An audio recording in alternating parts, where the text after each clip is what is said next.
Welcome back to my YouTube channel. ಎಲ್ರಿಗೂ ಯುಗಾದಿ ಹಬ್ಬದ ಹಾರ್ದಿಕ ಶುಭಾಶಯಗಳು. ಯುಗಾದಿ ಅಂದ್ರೆ ರಂಗೋಲಿ, ಎಣ್ಣೆ ಸ್ನಾನ, ತೋರಣ ಇದೆಲ್ಲ ಅಲ್ವಾ. ಅಮ್ಮ ಒಂದು ರಂಗೋಲಿ ಹಾಕ್ತಾ ಇದ್ದಾರೆ, ಹೋಗಿ ನೋಡ್ಕೊಂಡು ಬನ್ನಿ.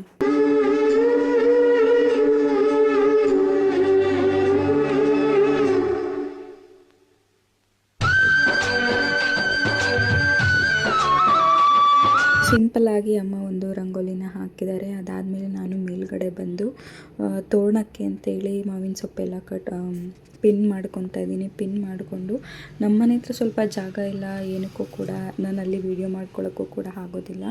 ತೋರಣ ಹೇಗಿದೆ ನಮ್ಮನೆದು ಅಂತ ತಿಳಿಸಿ. ಇನ್ನು ಯುಗಾದಿ ಹಬ್ಬ ಅಂತ ಅಂದ್ರೇ ಎಣ್ಣೆ ಸ್ನಾನ ಅಲ್ವಾ. ಹಾಗಾಗಿ ನಾನು ನನ್ನ ಮಗಳಿಗೆ ಎಣ್ಣೆ ಸ್ನಾನ ಮಾಡಿಸೋಣ ಅಂತ ಹೇಳ್ಬಿಟ್ಟು ಎಣ್ಣೆ ಹಚ್ಚೋಕ್ಕೆ ಅಂತ ಕೂಡಿಸಿದ್ದೀನಿ. ಆದರೆ ಅವಳು ಒಂದು ಕಡೆ ಕೂರೋದಿಲ್ಲ. ಫಸ್ಟು ಹಣೆಗೇನೋ ಇಟ್ಬಿಟ್ಟು ಹೋದೆ, ಇಲ್ಲ ನಾನು ಇಟ್ಕೊತೀನಿ ಕೊಡಮ್ಮ ಅಂತ ಹೇಳ್ಬಿಟ್ಟು ಮತ್ತೆ ತರಿಸಿ ಅವಳು ಹಣೆಗೆ ಇಟ್ಕೊತಾ ಇದ್ದಾಳೆ.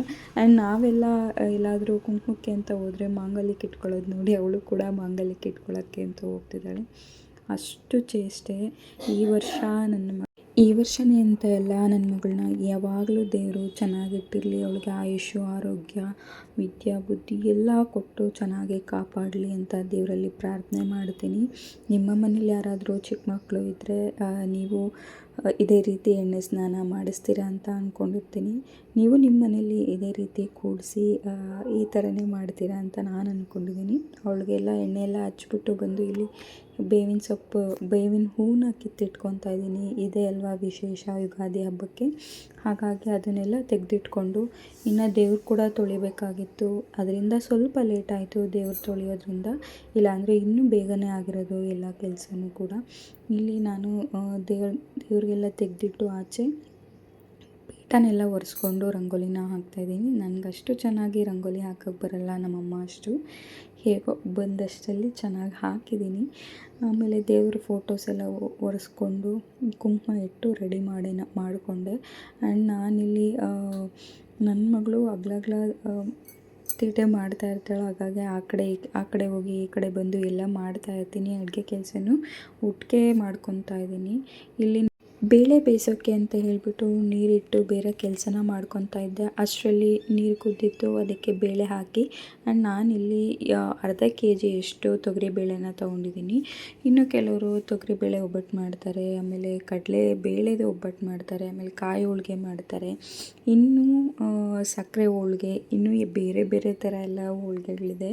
ಆದರೆ ನನಗಿಷ್ಟ ಆಗೋದು ಬೇಳೆ ಒಬ್ಬಟ್ಟೆ. ಕಾಯಿ ಒಬ್ಬಟ್ಟು ಕೂಡ ಅಷ್ಟೊಂದು ಇಷ್ಟ ಆಗೋದಿಲ್ಲ. ನಿಮಗೆ ಯಾವ ಒಬ್ಬಟ್ಟು ಇಷ್ಟ ಆಗುತ್ತೆ ಅಂತ ಹೇಳಿ ತಿಳಿಸಿ. ಅದಾದಮೇಲೆ ಬಂದು ಮತ್ತೆ ದೇವ್ರ ಹತ್ರ ಬಂದು ನಾನು ಇಲ್ಲಿ ದೀಪ ಹಚ್ಕೊಂಡು ಇಲ್ಲೆಲ್ಲ ಪೂಜೆ ಮುಗಿಸ್ಕೊಂಬಿಡೋಣ, ಆಮೇಲೆ ಹೋಗಿ ಹೂರ್ಣಕ್ಕೆಲ್ಲ ರೆಡಿ ಮಾಡಿಕೊಂಡ್ರೆ ಆಗುತ್ತೆ ಅಂತ ಹೇಳಿ ಇಲ್ಲಿ ದೇವ್ರ ಪೂಜೆನ ಮಾಡ್ತಾಯಿದ್ದೀನಿ. ಹಬ್ಬ ಅಂದಮೇಲೆ ದೇವ್ರ ಪೂಜೆ ಇಲ್ದಿದ್ದೆ ಹೇಗೆ ಅಲ್ವಾ. ಇಲ್ಲಿ ನಾನು ಕೂಡ ಪೂಜೆ ಎಲ್ಲ ಮುಗಿಸ್ಕೊಂಡು ನೈವೇದ್ಯ ಮಾಡಿಕೊಂಡು ಮಂಗಳಾರತಿ ಎಲ್ಲ ಮಾಡ್ಕೊತಾ ಇದ್ದೀನಿ. ಆ್ಯಂಡ್ ನಾನು ಮಂಗಳಾರತಿ ಮಾಡೋದಕ್ಕೆ ಯಾವಾಗಲೂ ನನ್ನ ಮಗಳೇ, ಅಮ್ಮ ನಾನು ಗಂಟೆಲ್ಲ ಆಡಿಸ್ತೀನಮ್ಮ, ನಾನು ಮಾಡ್ತೀನಿ ಅಂತಿರ್ತಾಳೆ. ಅವಳ ಕಾಟಕ್ಕೆ ನಮ್ಮ ದೇವ್ರ ಮನೆ ಕೆಳಗಡೆ ಇದ್ದರೂ ಕೂಡ ನಾವು ಮೇಲುಗಡೆ ಇಟ್ಟಿದ್ದೀವಿ ದೇವ್ರನ್ನ ಪೀಠ ಇಟ್ಟು.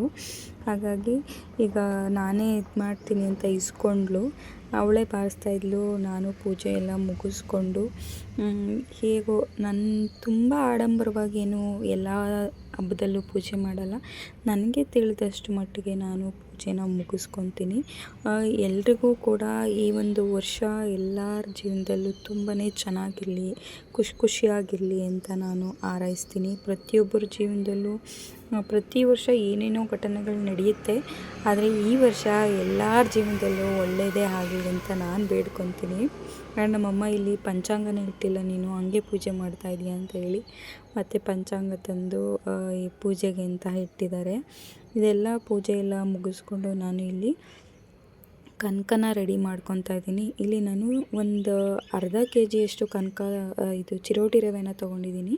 ಅದಕ್ಕೆ ಸ್ವಲ್ಪ ಮಾತ್ರ ಮೈದಾನ, ಜಾಸ್ತಿ ಹಾಕ್ಕೊಂಡಿಲ್ಲ, ಒಂದು ಕಪ್ಪಷ್ಟು ಅಂದ್ಕೊಳ್ಳಿ ಅಷ್ಟು ನಾನು ಮೈದಾನ ಹಾಕ್ಕೊಂಡಿದ್ದೀನಿ. ಇಲ್ಲೊಂದು ಚಿಟಿಕೆ ಅರಿಶಿನ, ಒಂದು ಚಿಟಿಕೆ ಉಪ್ಪು, ತುಂಬ ಜಾಸ್ತಿ ಇಲ್ಲ, ಒಂಚೂರು ಉಪ್ಪನ್ನು ಇಲ್ಲಿ ಸೇರಿಸ್ಕೊಂಡಿದ್ದೀನಿ, ಸ್ವಲ್ಪ ಎಣ್ಣೆ. ಇದನ್ನು ಚೆನ್ನಾಗಿ ಈ ಒಂದು ಅದಕ್ಕೆ ಬರೋ ಥರ ನಾನು ಹಿಟ್ಟನ್ನು ಕಲಸಿಟ್ಕೊಂಡಿದ್ದೀನಿ. ಎಲ್ಲ ಕಲಸಿಟ್ಟು ಆದಮೇಲೆ ಇಲ್ಲಿ ನಾನು ಈ ಅರ್ಧ ಕೆ ಜಿ ಬೇಳೆಗೆ ಒಂದು 3 ಮುದ್ದೆ ಬೆಲ್ಲ ಬರುತ್ತೆ ಅಲ್ವಾ, ಅದನ್ನು ಹಾಕ್ಕೊಂಡಿದ್ದೀನಿ. ಒಂದು 2 ತೆಂಗಿನ ಉಪ್ಪನ್ನು ಹಾಕ್ಕೊಂಡು ಇಲ್ಲಿ ಚೆನ್ನಾಗಿ ಹೂರಣನ ಬೇಯೋಕ್ಕೆ ಅಂತ ಹೇಳ್ಬಿಟ್ಟು ಇಟ್ಟಿದ್ದೀನಿ, ಬೇಳೆ ಬೇಯಿಸ್ಕೊಳ್ಳೋಕ್ಕೆ ಅಂತ ಇಟ್ಟಿದ್ದೀನಿ. ನೀವು ನೋಡ್ಬೋದು, ಬೇಳೆ ಬೇಯೋ ಟೈಮಲ್ಲಿ ತಿಂದರೂ ಕೂಡ ಚೆನ್ನಾಗಿರುತ್ತೆ. ಹೂರಣ ತಿನ್ನೋಕ್ಕೆ ಮುಂಚೆ ಇದನ್ನು ಕೂಡ ತಿಂದರೆ ತುಂಬಾ ಚೆನ್ನಾಗಿರುತ್ತೆ. ನನಗಂತೂ ಆ ಒಂದು ಬರೀ ಬೇಳೆಕಾಯಿ ಬೆಲ್ಲ ಇರುತ್ತಲ್ಲ, ಅದನ್ನು ತಿನ್ನೋಕ್ಕೆ ತುಂಬಾ ಇಷ್ಟ. ತುಂಬಾ ಚೆನ್ನಾಗಿರುತ್ತೆ. ನಮ್ಮ ಮನೇಲಿ ಇಷ್ಟೆಲ್ಲ ಅಡುಗೆ ಮಾಡಿದರೆ ಹುಳಿ, ಕಡಲೆಕಾಳು ಹುಳಿ, ಹಾಗೆ ತಿಳಿ ಸಾರು, ಒಬ್ಬಟ್ಟು, ಪಲ್ಯಗಳಂತೂ ಇದ್ದೇ ಇರಬೇಕು ಅಲ್ವಾ. ಅದರಲ್ಲೂ ಈ ಒಂದು ಯುಗಾದಿಗೆ ಮಾವಿನಕಾಯಿ ಚಿತ್ರಾನ್ನ ಫೇಮಸ್ಸು. ಮಾವಿನಕಾಯಿ ಚಿತ್ರಾನ್ನ, ಹಾಗೆ ಹುರುಳಿಕಾಳು ಪಲ್ಯ, ಆಲೂಗೆಡ್ಡೆ ಪಲ್ಯ, ಆ್ಯಂಡ್ ಲಾಸ್ಟಲ್ಲಿ ಒಬ್ಬಟ್ಟು ಇಲ್ದಿದ್ದು ಯುಗಾದಿ ಹಬ್ಬನೇ ಸರಿ ಹೋಗಲ್ಲ ಅಂತ ಅನಿಸುತ್ತೆ. ಯುಗಾದಿ ಹಬ್ಬಕ್ಕೆ ಒಬ್ಬಟ್ಟೇ ಮೇನ್ ಅಲ್ವಾ. ಈ ವಿಡಿಯೋ ಏನಾದರೂ ನಿಮಗೆ ಇಷ್ಟ ಆಗಿತ್ತು ಅಂದರೆ please like, share and subscribe ಮಾಡೋದನ್ನು ಮರಿಬೇಡಿ. ಮತ್ತೊಮ್ಮೆ ಎಲ್ಲರಿಗೂ ಯುಗಾದಿ ಹಬ್ಬದ ಹಾರ್ದಿಕ ಶುಭಾಶಯಗಳು. Thanks for watching.